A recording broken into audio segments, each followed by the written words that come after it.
धर्म को समझने के लिए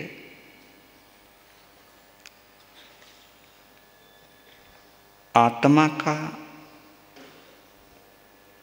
कुछ आंशिक ही सही ज्ञान यानी अनुभव करने के लिए जिन शासन की जो साधना पद्धति है, इस साधना पद्धति का हमारी तुम्हारी आत्मा के साथ क्या कनेक्शन है, क्या संबंध है, इसको कुछ समझने के लिए ये प्रवचन श्रृंखला प्रारंभ की है। जगत में चिंता मिटी उसी की जो तेरे चरणों में आ गए। ये असर है धर्म का।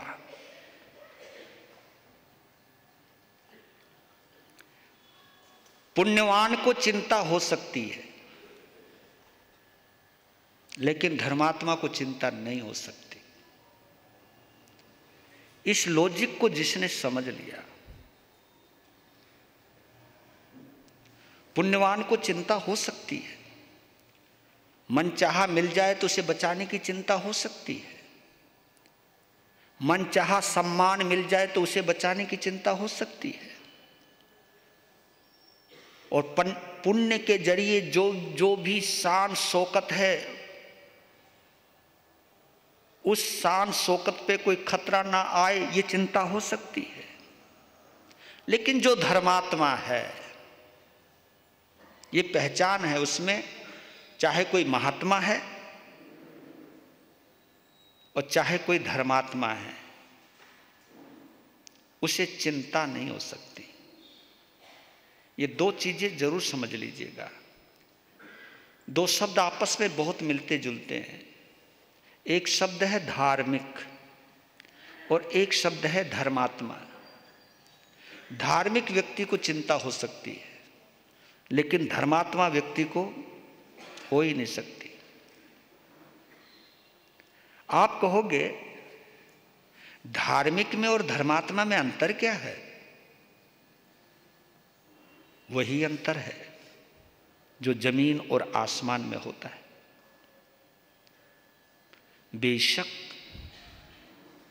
दोनों ही शब्द धर्म से शुरू होते हैं, लेकिन एंड उसका समझने वाला है। धार्मिक उसको कहते हैं जो धर्म केवल काया से कर रहा है, जो धर्म केवल काया से कर रहा है। धार्मिक जो कै शब्द है, ये काया को प्रदर्शित कर रहा है। जो धर्म केवल काया से कर रहा है वो धार्मिक कहलाता है, और जिसका धर्म आत्मा तक चला गया वो धर्मात्मा कहलाता है। धर्मात्मा यानी स्वभाव युक्त। गौर करना, दो शब्द और दे रहा हूं आपको। धर्मात्मा यानी स्वभाव युक्त, धार्मिक यानी व्यवहार युक्त। जिसका धर्म व्यवहार में नजर आए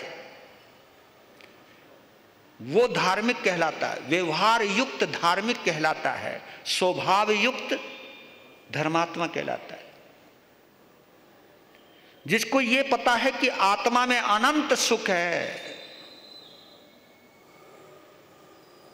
वो परेशान हो ही नहीं सकता। वो बात अलग है कि धार्मिक की शुरुआत, धर्मात्मा की शुरुआत धार्मिक से हो सकती है, लेकिन हमें आगे बढ़ना है।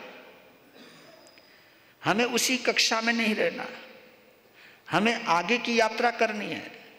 धार्मिक से हमें महात्मा बनना है, महात्मा से हमें धर्मात्मा बनना है, धर्मात्मा के बाद परमात्मा बनना है। क्योंकि धर्मात्मा परमात्मा ही बन जाता है। उसकी नियति है वो। धर्मात्मा ही परमात्मा बनता है। जिसकी आत्मा में धर्म चला गया, शायद इसी के आधार पर ध्यानों का वर्गीकरण किया गया, लेश्याओं का वर्गीकरण किया गया, गुणस्थानों की चर्चा की गई। आप कहां से पकड़ोगे उसको? जैन शासन, जैन सिद्धांत, जिन वाणी इतनी गहरी है, शुरुआत बेशक शरीर से होती है लेकिन समाप्ति उसकी आत्मा पर ही होती है। हमें आगे बढ़ना है, लेकिन करे क्या? वक्त की बलिहारी, काल की महामारी, ना तुम बढ़े ना हम बढ़े। वो बात अलग है। तुम लोगों ने हमको इस पाठ पे बैठा तो दिया, लेकिन पता नहीं हम इस पाठ पर बैठने के लायक हैं या नहीं। ये हमें चिंतन करना चाहिए।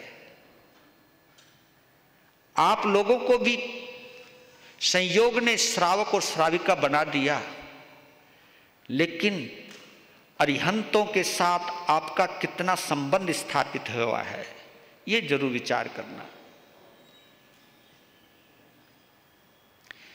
इसको सोचने के लिए या सोचवाने के लिए, क्योंकि हमारे यहां 3 शब्द बड़े प्रचलित हैं, जैनियों की पहचान बतलाते हैं उसके अंदर। जैन श्रावक श्राविका हो, साय साधु साध्वी हो, उसकी पहचान है वो, जिसको हम कहते हैं उसका मेंटल स्टेटस है वो, उसका मानसिक स्तर है वो। शायद हम इसके नजदीक पहुंचते पहुंचते रह जाते हैं, और शायद तुम्हारे लिए संसार की वजह से, और हम लोगों के लिए संप्रदाय की वजह से हम वहां तक पहुंचने से वंचित रह जाते हैं। हमको संप्रदाय बांध लेती है, तुम्हें संसार की जिम्मेवारियां बांध लेती है। ये संप्रदाय हमें संत नहीं बनने देती, साधु तो बना देती है। आप कहोगे साधु और संत में अंतर क्या है? संप्रदाय हमें साधु बनाती है, लेकिन धर्म हमें धर्मात्मा बनाता है, धर्म हमें महात्मा बनाता है, धर्म हमें परमात्मा बनाता है। संप्रदाय हमें साधु साध्वी बनाती है, इवन श्रावक और श्राविका भी बनाती है। लेकिन हम उस कक्षा के आगे निकलेंगे कैसे? एक बड़ी गहरी बात कही थी स्वामी विवेकानंद ने कि किसी संप्रदाय में जन्म लेना सौभाग्य की बात है। गौर करना, किसी संप्रदाय में जन्म लेना सौभाग्य की बात है, लेकिन उसी संप्रदाय में मर जाना सबसे बड़े दुर्भाग्य की बात है। आपको शायद ये बात पल्ले नहीं पड़ी होगी। किसी संप्रदाय में, यानी किसी जाति विशेष में, किसी सिस्टम में जन्म लेना सौभाग्य की बात है, लेकिन उसी संप्रदाय में मर जाना ये दुर्भाग्य की बात है। ये तो अगर आप लोग उत्तराध्ययन सूत्र को भी मानते हो तो वहां पर भी चर्चा है। एक में गंवाया ही गंवाया, एक में कमाया ही कमाया, एक में ना गंवाया ना कमाया, यथा स्थिति बरकरार रखी। ये गतियों के हिसाब से बोला गया है। मैं मनुष्य बनकर देव बनूं तो कमाया ही कमाया, ऊपर जाऊं सदगति में जाऊं मुक्ति में जाऊं तो फिर तो कमाया ही कमाया। लेकिन मैं मनुष्य से देव बनता हूं तो ये कमाने में आता है, लेकिन मनुष्य से मैं त्रियंच बनूं, त्रियंच से मैं नरक में जाऊं, इसको हम क्या बोलेंगे? गंवाया ही गंवाया। यानी आपने जहां जन्म लिया तुमने उसको भी बरकरार नहीं रख पाए, और जब मनुष्य मरकर मनुष्य ही बनते उसको हम कहते हैं ना कमाया और ना गंवाया, उसको उस स्थिति में ला करके रखते हैं। तो हम किस स्थिति में जा रहे हैं, और इस स्थिति को समझने के लिए भगवान महावीर ने या जिन शासन ने कोई गलतफहमी नहीं पाली ना पलवाई। आपके भाव ही बतला देंगे, आपकी क्रिया नहीं। हाँ, ये हमें जरूर चेक कर लेना। आपकी क्रिया नहीं, आपके भाव ही बता देंगे कि आप किस गति में जाने वाले हो। जैसी मति वैसी गति। भाव बड़े महत्वपूर्ण हैं। उन भावों को समझने के लिए मैंने कल 3 शब्द बोलने थे, बोला नहीं, आज बोलते हैं, उसको लेते हैं। अपनी आध्यात्मिकता को, धार्मिकता को नहीं, आध्यात्मिकता को नापने के या जांचने के 3 सूत्र हैं। वैसे तो सम्यक्त्व के कई भेद हो सकते हैं, उन सभी भेदों का सार 3 शब्दों में ला रहा हूं। गौर करना आप, ये मैं भी अपने को सुना रहा हूं, आप भी दिल से सुनना। समस्त साधनाओं का अगर सार या निचोड़ अगर कहीं चेक करना है तो अंदर डुबकी मारनी पड़ेगी। अंदर से पता चलेगा कि अगर ये 3 बातें हैं तो धीरे धीरे हम शरीर से मन की ओर जा रहे हैं, मन से आत्मा की ओर जा रहे हैं, आत्मा से परमात्मा की ओर जा रहे हैं। कुछ भी कहो, शुरुआत तो शरीर से ही होती है। शुरुआत तो शरीर से ही। शरीर को आप इग्नोर नहीं कर सकते। जब तक किसी भी गति में हो हम, चाहे नरक में हो, चाहे देवलोक में हो, चाहे त्रियंच में हो, चाहे मनुष्य योनि में हो, शरीर तो लेना ही पड़ेगा। और दूसरी बात कहूं, जब तक संसार में हो, ये ज्यादा अच्छी बात है, जब तक तुम संसार का हिस्सा हो, 4 गति 84 लाख जीवा योनियों का हिस्सा हो, तो बिना शरीर के तो नहीं रह सकते। शरीर की कहां जरूरत नहीं पड़ती? सिद्धालय में, वहां शुद्ध आत्मा है। आत्मा का असली घर तो है सिद्धालय। आत्मा का असली घर तो है सिद्धालय, और आत्मा का किराए का घर है ये 4 गतियां। ये किराए का घर है। अभी हम सब किराएदार हैं। मान लो, ये मान लो कि हम सब किराएदार हैं। अपने मकान में नहीं। तुम ये तो सोचते हो कि हे भगवान, हे गुरुदेव, ऐसी कृपा करो हम अपने घर में चले जाएं। किराए के मकान में कब तक भटकते रहेंगे? क्योंकि किराए के मकान की कोई श्योरिटी नहीं, कब बोल दे निकल यहां से।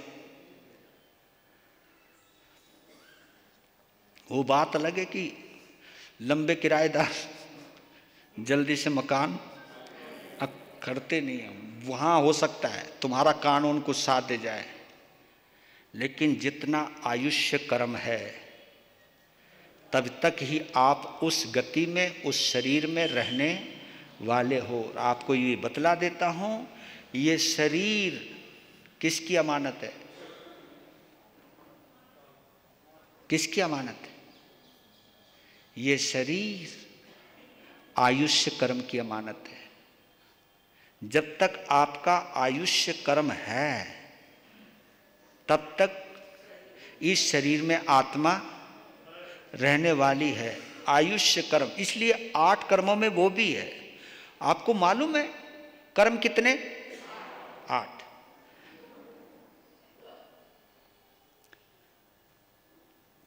उन 8 कर्मों को 2 भागों में बांट दिया, घाती और अघाती में। राइट? ये नाम क्यों रखा गया घाती और अघाती? आत्मा की दृष्टि से और शरीर की दृष्टि से। ये गौर कर लेना। जो आत्मा का घात करे उसे घाती कर्म कहते हैं, और जो शरीर का घात करे उसे हम अघाती कर्म कहते हैं। उसको अघाती में मान लिया कि कोई बड़ा नुकसान नहीं है, कोई बहुत बड़ा लॉस नहीं है, यह शरीर यहां छूटा तो कहीं और मिल जाएगा, किसी और जगह मिल जाएगा, इसलिए इसको अघाती कहा। इसलिए 8 कर्मों को 2 भागों में डिवाइड किया, घाती और अघाती, जिसमें से 4 कर्म आत्मा से जुड़े हुए हैं, 4 कर्म शरीर से जुड़े हुए हैं। ज्ञानावरणीय, दर्शनावरणीय, मोहनीय और अंतराय, ये 4 घाती कर्म किस दृष्टि से? आत्मा की दृष्टि से। मैं आपको ज्यादा गहराई में नहीं ले जाना चाहता, क्योंकि बड़े बड़े शब्द है ना, कई मेरे श्रोताओं को कहते कि आज ऊपर से गया, मैं ऊपर से नहीं ले जाना चाहता हूं, पर लेकिन आपको इसका एक छोटा सा विवरण दे देता हूं। और अघाती कर्मों में नाम कर्म, गोत्र कर्म, वेदनीय कर्म और आयुष्य कर्म है ना, राइट। आपको ये मालूम है घाती कर्म में केवल एक ही कर्म महत्वपूर्ण है बस, और अघाती कर्म में भी केवल एक ही कर्म महत्वपूर्ण है। इस प्रकार देखा जाए शरीर और आत्मा की दृष्टि से 2 ही कर्म है, वो तो उसकी शाखाएं डाल दी, महत्वपूर्ण 2 ही कर्म है। आत्मा की दृष्टि से मोहनीय कर्म, अगर मोहनीय कर्म रहेगा तो ज्ञानावर्णीय भी रहने वाला है, दर्शनावर्णीय भी रहने वाला है और अंतराय भी रहने वाला है। और गजब की बात यह है कि सबसे पहले कर्म जो बंधता है वो मोहनीय कर्म ही बंधता है, और सबसे पहले जो कर्म टूटता है वो भी मोहनीय कर्म ही टूटता है। बाकी तो 3 कर्म उसके छाया है, उसके साथ रहने वाले साथी हैं उसके। मुख्य कर्म तो ज्ञानावर्णीय, दर्शनावर्णीय और अंतराय कर्म के आधार पर मिथ्यात्व की चर्चा नहीं होती, मोहनीय कर्म के आधार पर मिथ्यात्व की चर्चा होती है। जहां मोह है वहां मिथ्यात्व होगा ही होगा, और जहां मिथ्यात्व होगा वहां ज्ञानावर्णीय, दर्शनावर्णीय, अंतराय कर्म अपने आप ही बनते चले जाएंगे। तो इसलिए कह रहा हूं कि समाज का सबसे पहला काम है मोहनीय कर्म को कमजोर करना और उसे खत्म करना। मोहनीय कर्म के नष्ट होते ही ज्ञानावर्णीय, दर्शनावर्णीय और अंतराय कर्म स्वतः ही नष्ट हो जाते हैं। 4 ज्ञान का धारी भी अभी छद्मस्त है। जिसके पास मति ज्ञान हो, सुरत ज्ञान हो, अवधि ज्ञान हो और मन है प्रिय ज्ञान हो, तो भी उसको किस में गिना? छद्मस्त में गिना। किसके आधार पर? मोहनीय कर्म के आधार पर। मोहनीय कर्म के आधार पर उसको छद्मस्ता में गिरा है। जब तक मोहनीय कर्म जिंदा रहेगा तब तक हम और तुम छद्मस्त ही रहने वाले। आप देखो ना, गौतम स्वामी 4 ज्ञान के धारी हैं, 14 पूर्वों के ज्ञाता हैं, तो भी उनको छद्मस्त गिना गया। मोह था उनको किनसे?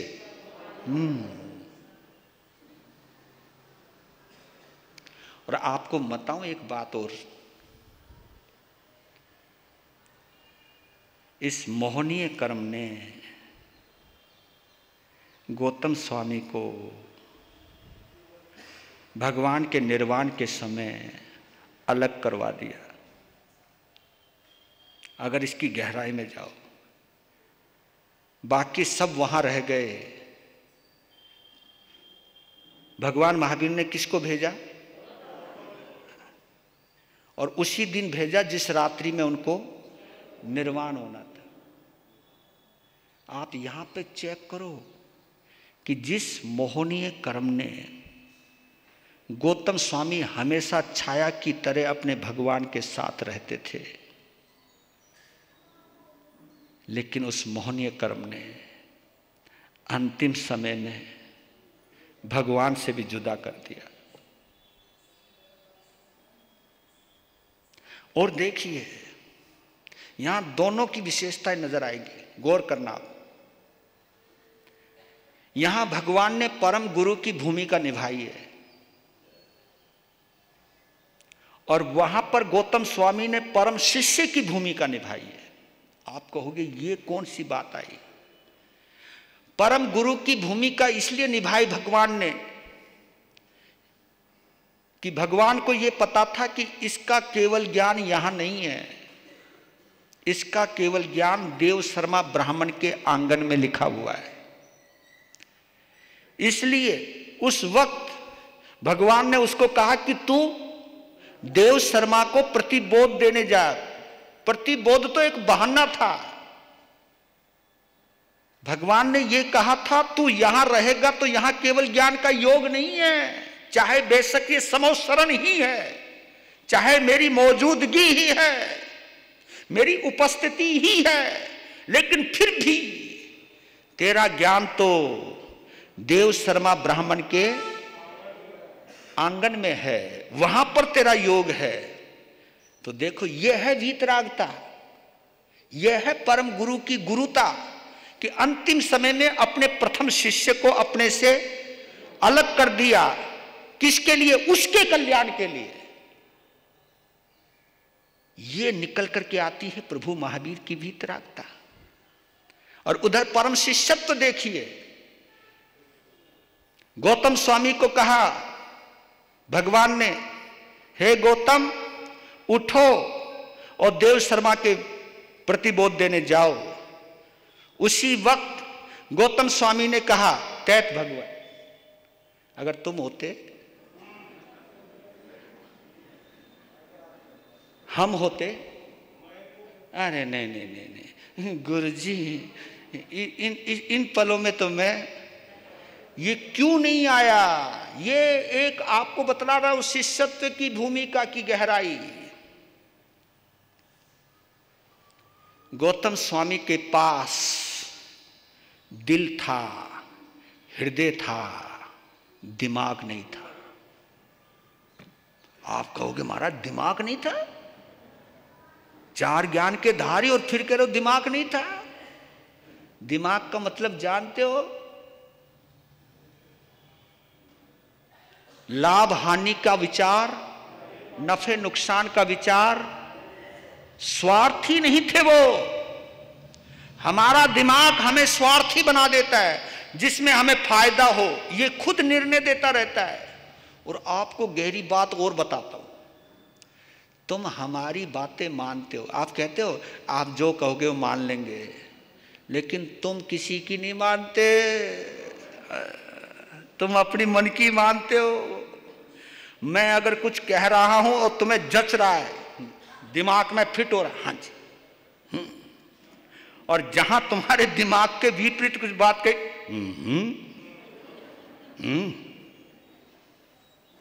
कितना उपयोग करते हैं हम अपने दिमाग का। क्या हिसाब किताब से चलते हो आप?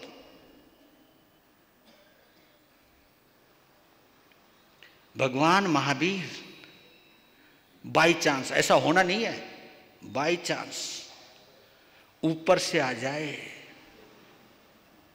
तो लोग ये पूछने वाले हैं कि भगवान आप किसके हो?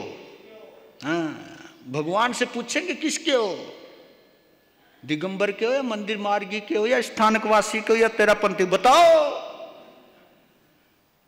इसलिए ये सवाल जब पैदा होने वाला था उससे पहले ही निर्वाण हो गए। उन्होंने कहा मैंने पढ़ना ही नहीं चक्कर में, क्योंकि ये सवाल पंचमारे में आता है, तुम हो किसके? ये हिसाब किताब इस पंचमारे की देन है। मैं इसलिए नमन करता हूं गौतम स्वामी को कि शिष्य हो तो ऐसा हो। मजाल है एक बार भी क्वेश्चन किया हो कि औरों को भी तो भेज सकते हो आप, मुझे ही क्यों भेज रहे हो? भगवान ने कहा गौतम तहत जाओ, तहत भरी सभा में से चले गए। वाह, इसको कहते हैं शिष्यत्व।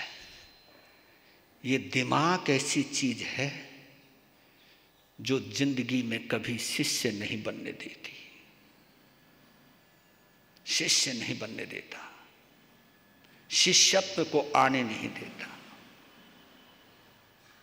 आजकल कुछ भी कहो, ये खोपड़ी बड़ी जबरदस्त है। मैंने सुना है, पता नहीं सही है गलत है, कहते हैं कि सतयुग में देवता अलग लोक में रहते थे और राक्षस, उनका लोक ही अलग अलग था। देवलोक में देवता, मतलब दोनों अलग अलग। किस युग में? सत्य युग में। सब अपने अपने लोक में रहते थे। देव अपने लोक में, देवलोक में रहते थे, असुर लोक में रहते थे।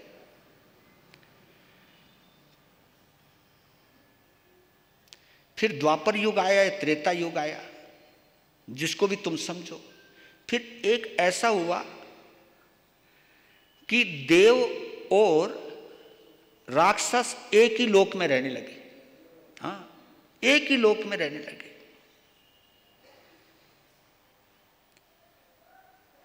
कहते हैं कि द्वापर युग कहो या त्रेता युग में, जरा इसमें कंफ्यूज हो गया हूं मैं कि सतयुग के बाद कौन सा युग आता है? हैं? त्रेता युग आता है, द्वापर युग आता है, राइट। हाँ, और उसके बाद त्रेता युग आया।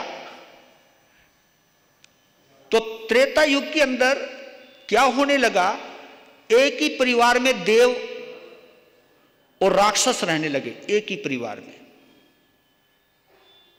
जैसे परिवार एक ही था, कौरव और पांडव थे तो फैमिली मेंबर ही, लेकिन उसमें कोई प्रतिनिधि देवताओं का था, कोई प्रतिनिधि, है ना जी। एक ऐसा भी था जब एक ही लोक में थे, राम अयोध्या में थे, रावण लंका में थे तो इसी धरती पर ही एक ही लोक में थे। एक लोक से एक परिवार में घुस गए। और मालूम है कलयुग में इसी शरीर में मामला। और मुझे लगे है जो दिमाग है वो राक्षस है और जो दिल है वो देवता है। बताओ क्यों बोला मैंने ये शब्द? वो इसलिए बोला, दिल केवल देने की भाषा जानता है। दिल केवल देने की भाषा जानता है, इसलिए दिल को हम देवता कहते हैं। ये देना ही जानता है, ये हिसाब किताब, क्योंकि हिसाब किताब का काम ये खोपड़ी का है, खोपड़ी का। तो एक ने ये भी कहा, या आप लोगों ने भी सुना होगा कि कभी मंत्रों से काम चला करता था, कभी यंत्रों से काम चलने लगा, कभी तंत्रों से काम चलने लगा, युगों के अनुसार बदलता गया। लेकिन कलयुग एक ऐसा है जिस युग में ना मंत्रों से काम चलता है, ना यंत्रों से काम चलता है, ना तंत्रों से काम चलता है, यहां तो केवल षड्यंत्रों से काम चलता है भैया। और षड्यंत्र कहां पर आया? दिल से कोई षड्यंत्र नहीं करता।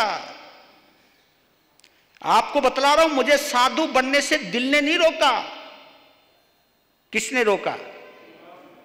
आपको बतला देता हूं, जितने भी संप्रदायों का जन्म हुआ है ये सब खोपड़ी से पैदा हुई है। जितनी भी पार्टियां बनी हैं, जितने भी दलों का दलदल बना है, ये सब दिमाग से बना है। दिल से कोई पार्टी नहीं बनती, दिल से कोई पक्ष नहीं बनता, कोई संप्रदाय नहीं बनता। इसलिए संक्षेप में बोलूं कि संप्रदायों की अगर कोई जन्मभूमि है तो हमारी खोपड़ी है, और धर्म की कोई मनोभूमि है तो वो हमारा हृदय है। दिल से धर्म।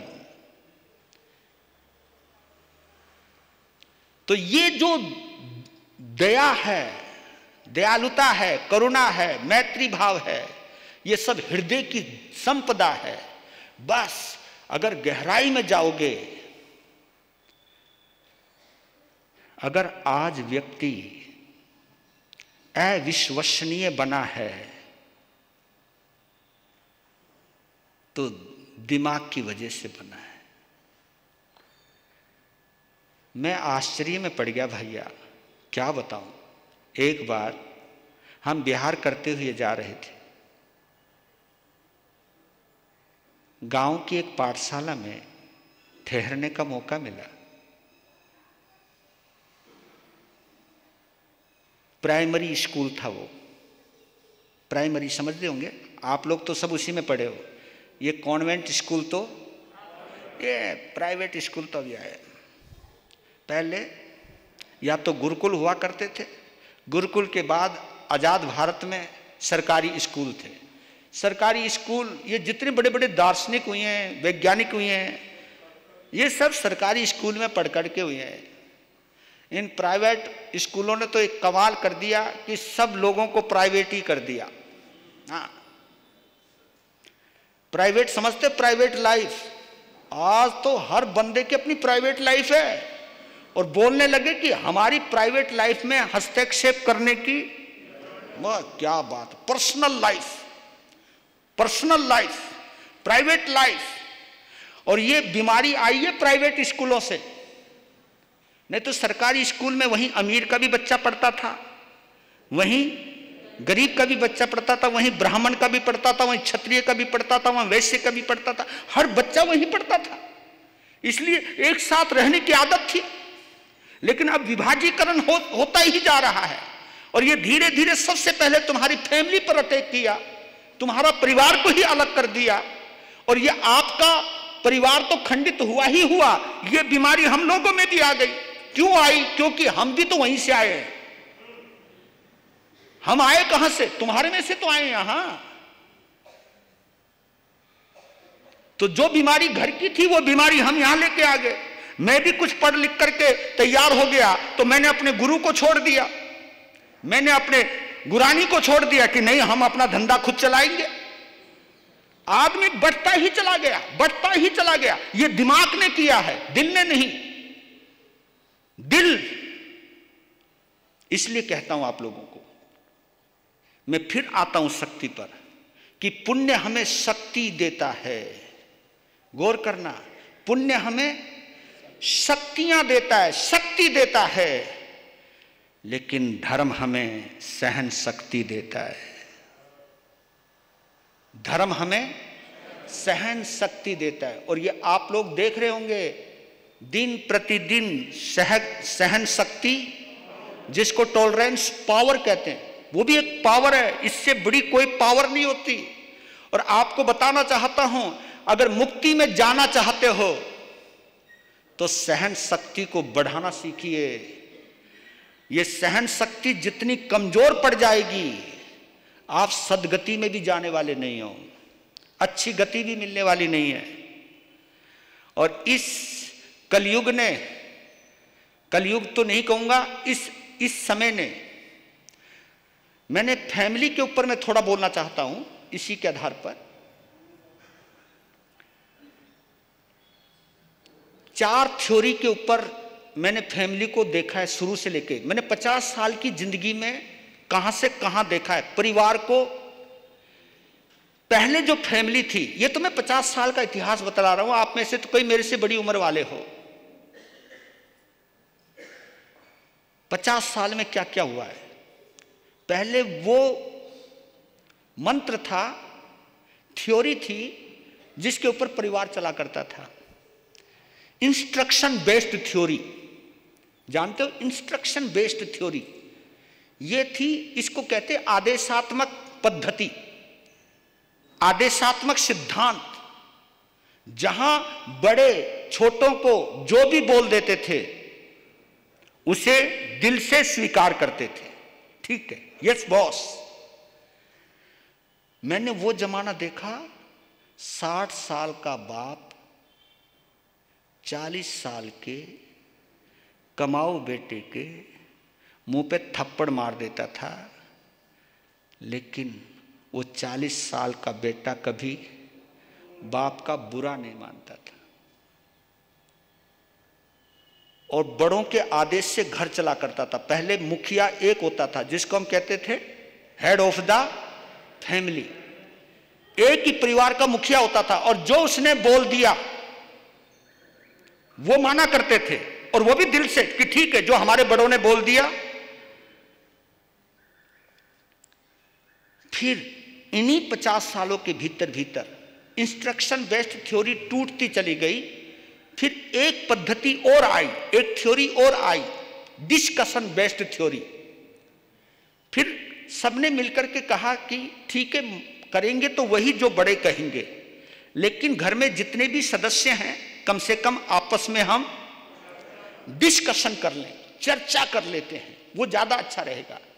और डिस्कशन करके सबके विचार लेकर के जो बड़ों का निर्णय होगा वो मान लेंगे। आखिर निर्णय बड़ों पर ही जाता था। पर लेकिन फिर एक बात ये आई, ये भी एक गिरावट आई कि बड़ों की बात पर विचार करना शुरू हो गया। एक समय था जब बड़ों की बातों पर, यहां पर एक सिद्धांत आता, गुरु आज्ञा अविचारणीयम। गुरु की आज्ञा पर कभी विचार नहीं करना, यानी बुद्धि नहीं लगानी, दिमाग नहीं लगाना। फिर क्या हुआ? डिस्कशन बेस्ड थ्योरी भी टूटने लगी समय के प्रभाव से। फिर चल पड़ी डिबेट बेस्ड थ्योरी। डिबेट समझते हो? अपना पक्ष रखना, और पक्ष को इतनी मजबूती से रखना, डिबेट करना, अपनी बात को सही करना कि जो मैं बोल रहा हूं वो सही है, इसे मानो, उसके लिए तर्क देना, उसके लिए आर्गुमेंट करना, अपनी बात का औचित्य सिद्ध करना बड़ों के सामने कि जो हम बोल रहे हैं ये सही है। डिबेट करने लग गए। डिबेट कहते हैं बहसबाजी, बहसना, विचार से बहस तक पहुंच गए बंदा। बहस तो समझते होंगे ना, बहसना, बहसबाजी करना, जबान लगाना, तर्क देना। और बताऊं आज कौन सी थ्योरी है? आज है डिनाई बेस्ड थ्योरी। ये कहोगे ये कौन सी थ्योरी आ गई? डिनाई। बड़ों ने कहा बेटे गुरु महाराज के दर्शन करने जा ना, ये बेकार है, सब ढोंगी है, क्या को तुम चक्कर। मैं तो मम्मी पापा तुम्हें भी कहता हूं इनके चक्करों में आना बंद कर दो। अब मनाई करना शुरू कर दिया, बेटा उसकी ये हेल्प कर दे, नहीं करता, यानी मुंह पे ही मना करना शुरू कर दिया कि हम ये नहीं करते। यहां तक गिरे हैं हम।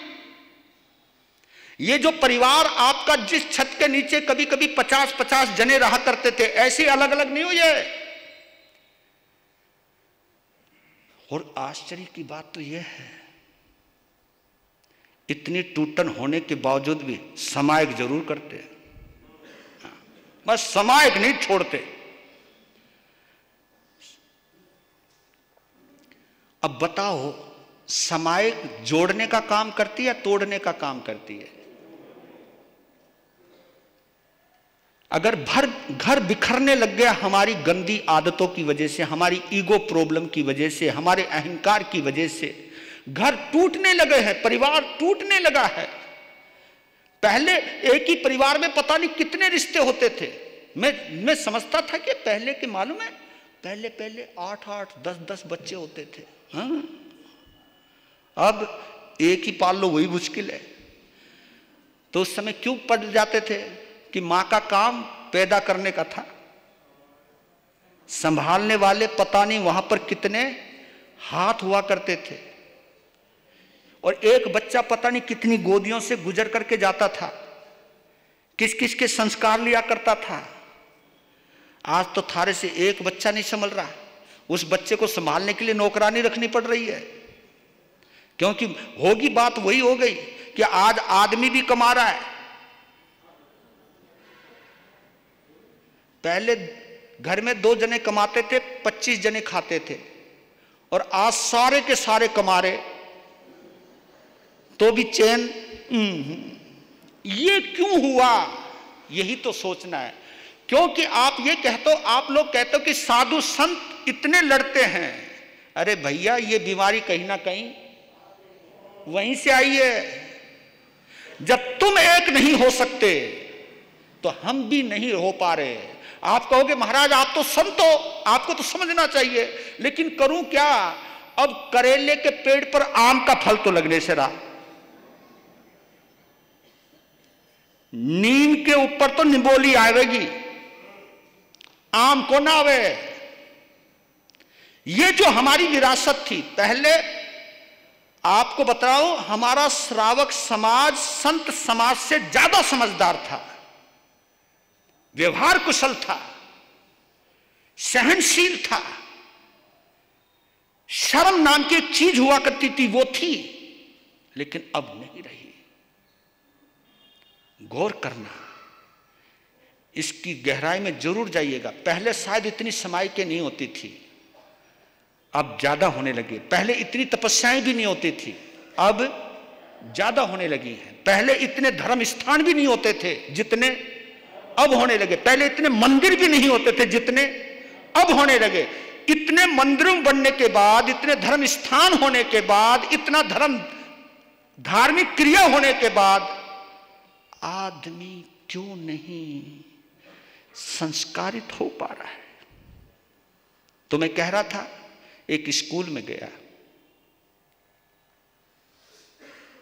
तो आपको मालूम है, पहले क्या, आज भी बच्चा सीखता तो चित्रों से ही है ना? चित्र समझते होंगे, चित्रों से ही समझता है। ए फॉर एप्पल, पहले ऐसे अनार पढ़ाते थे, अब पता नहीं तुमको क्या पढ़ाते हैं। आ से आम हुआ करता था हमारी तरफ, क्योंकि यहां कुछ और होता होगा, पर लेकिन चित्र बड़ा होता था, अक्सर उससे छोटा होता था। तो बच्चे को कहते, देख ऐसे अनार, और वो ना समझे तो हाथ में दे देते थे, ये अनार, ऐसे अनार। हाँ, बच्चा इस तरह सीख जाता था, चित्रों से पढ़ना सीख जाता था। तो प्राइमरी स्कूल में कुछ चित्र लगे हुए थे। मैंने पहली बार देखा,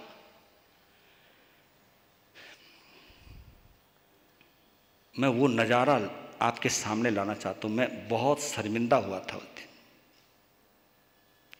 वहाँ। और पहले प्राइमरी स्कूल एक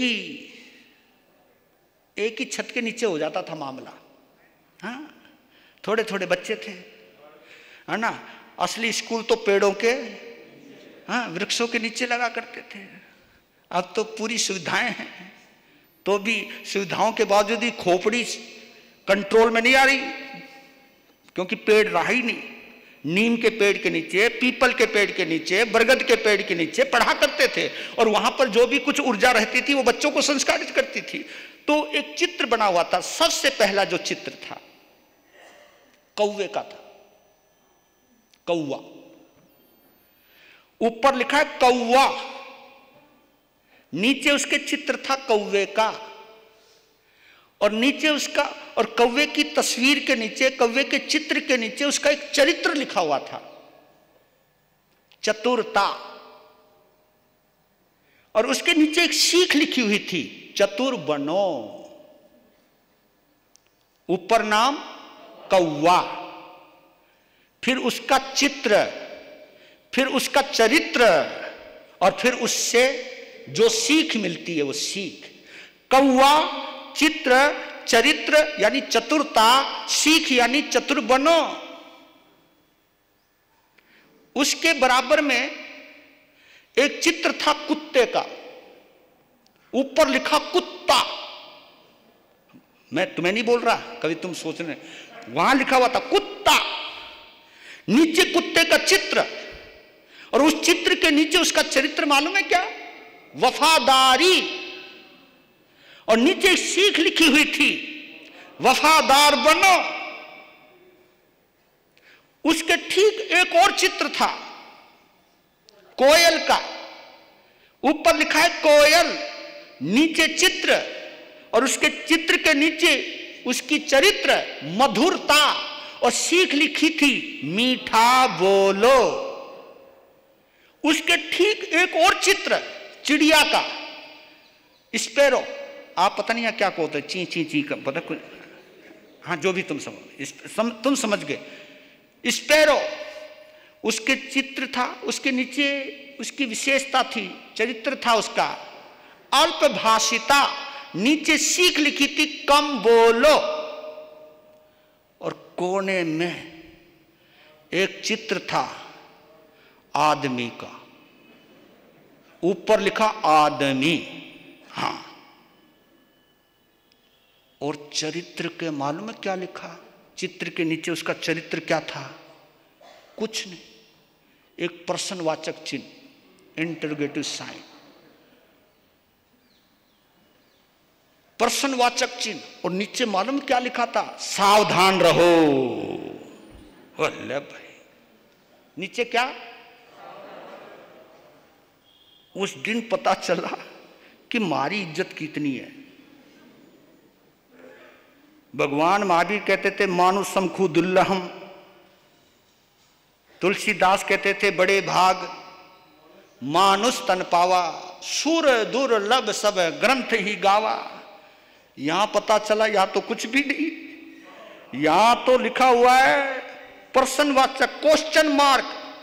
बंदे का कोई चरित्र ही नहीं, क्वेश्चन मार्क है।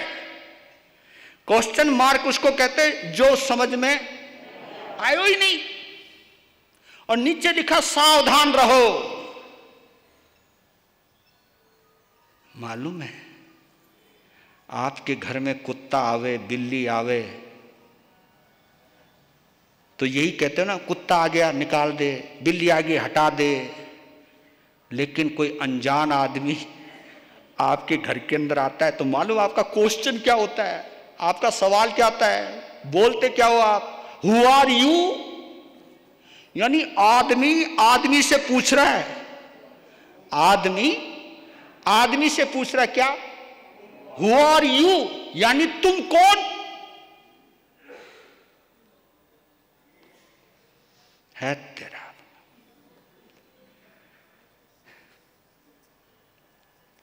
आज पशु पर भरोसा कर सकते हैं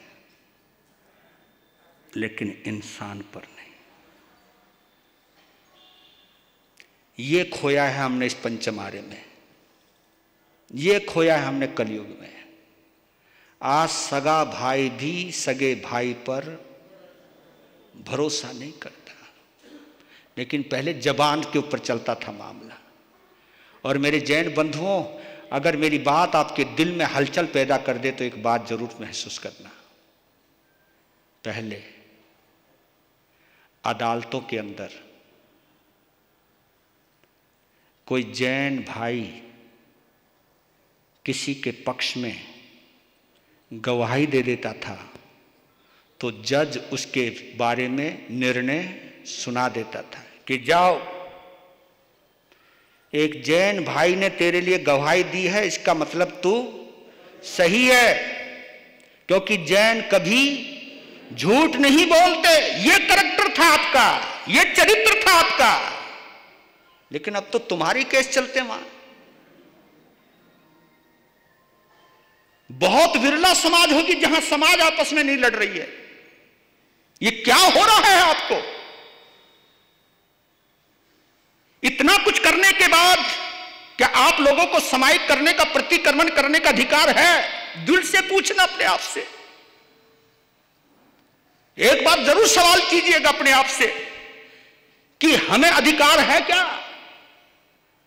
इतना गिर गए हम। जैन होना यानी आम मनुष्य नहीं, आम इंसान से ऊपर जिंदगी थी आपकी। ये संस्कार आपको जिन शासन ने दिए थे, लेकिन हम कितने गिरे हैं। अरे तुम ही तो क्या, हम भी गिरे हैं। हम लोग भी समाज में अपना ही प्रधान बैठाना है, अपने इस समाज के अंदर हम भी राजनीति करने लग गए हैं। हम तो कहां दूर रहा करते थे, क्योंकि ये जो गिरावट आई है ये समायिक की वजह से नहीं आई, समायिक ना करने की वजह से आई है। समायिक द्रव्य समायिक की वजह से आई है। हाँ, मैं ज्यादा, ये अच्छा शब्द रहेगा। ये गिरावट द्रव्य समायिक, क्षेत्र समायिक, काल समायिक करने की वजह से आई है। बाई चांस अगर तुमने भाव समायिक की होती फिर ये गिरावट नहीं आती। जबकि समायिक कितनी? 4 प्रकार की। द्रव्य समायिक जो आप कर रहे हो, कपड़े, जो द्रव्य जो दिखाई देता है, द्रव्य समायिक। क्षेत्र समायिक आप स्थानिक में बैठ के कर रहे हो, ये क्षेत्र समायिक। काल समायिक हमने 48 मिनट करनी है, 50 मिनट की करेंगे। आप 48 मिनट की बजाय 50 मिनट की समाइक करते हो, 1 घंटे की समाइक करते हो, लेकिन चौथी समाइक कहां गई? जिसकी वजह से समाज टूटा है, परिवार टूटा है, रिश्ता कमजोर हुआ है। हो सकता है कुछ बातें मेरी कड़वी जरूर लगेंगी, लेकिन इस दर्द को मैं अपनों में साझा नहीं करूंगा तो कहां से करूंगा? हम लोग विधि विधानों में उलझ गए, क्रियाकांडों में उलझ गए, भाव जगत से बाहर आ गए। अपनी विरासत, हमारी विरासत भाव जगत है, इस जगत को संभालना होगा, इस चीज को महसूस करना होगा। तो अगर ये चीज अगर आ गई, और याद कर लेना, अगर बुरा लगे तो ठीक है, अच्छा लगे तो, पैसों से कोई अमीर नहीं होता, पैसों से कोई अमीर नहीं होता। अमीर वो होता है जिसके ऊपर विश्वास होता है। अगर कोई मेरे पर भरोसा करता है तो दुनिया में मैं सबसे बड़ा अमीर हूं। अगर मेरे पे कोई भरोसा नहीं करता तो मैं दुनिया का सबसे गरीब व्यक्ति हूं। मैं दौलतमंद हो सकता हूं लेकिन भरोसेमंद नहीं रहा हूं। दौलतमंद बनना अलग बात है, दौलतमंद आपको पुण्यवानी बनाती है, लेकिन भरोसेमंद आपको धर्म बनाता है। धर्म हमें भरोसेमंद बनाता है, हमारे पे भरोसा किया जा सके। कैसी भी प्रतिकूल परिस्थिति आ जाए, कैसी भी स्थिति आ जाए, लेकिन हम अपनी मानसिकता के साथ कोई समझौता नहीं करते। मैं कभी भी बुराई के रास्ते पर नहीं जाऊंगा। अरे जैन धर्म तो वो कहता है कि दुश्मन को भी माफ कर दो, दुश्मन का भी बुरा नहीं सोचना। ये सिद्धांत हमारा, ये जैन शासन हमको सिखाता है। हमने तो अपनों को नहीं छोड़ा रे,